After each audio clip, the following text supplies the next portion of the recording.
ദൈവത്തിൻ്റെ ഓമന മകൻ്റെ വാക്കുകൾ. ദൈവരാജ്യം എന്നാൽ ഭക്ഷണവും പാനീയവുമല്ല, പ്രത്യുത നീതിയും സമാധാനവും പരിശുദ്ധാത്മാവിലുള്ള സന്തോഷവുമാണ്. ക്ഷമാശീലം കരുത്തനേക്കാളും മനസ്സിനെ നിയന്ത്രിക്കുന്നവൻ നഗരം പിടിച്ചെടുക്കുന്നവനേക്കാളും ശ്രേഷ്ഠനാണ്.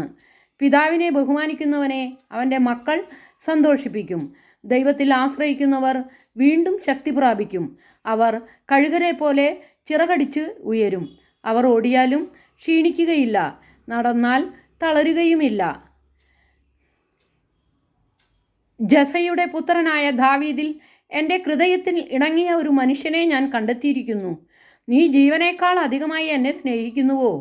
നീ എത്ര ഉന്നതനാണോ അത്രമാത്രം വിനീതനാവുക. അപ്പോൾ കർത്താവിൻ്റെ കൃപയ്ക്ക് നീ പാത്രമാകും. പിതാവ് എന്നെ അയച്ചതുപോലെ ഞാൻ നിങ്ങളെയും അയക്കുന്നു. ദൈവത്തിൻ്റെ ഓമന മകൻ്റെ വാക്കുകൾ. എല്ലാവർക്കും ഗുഡ് മോർണിംഗ്.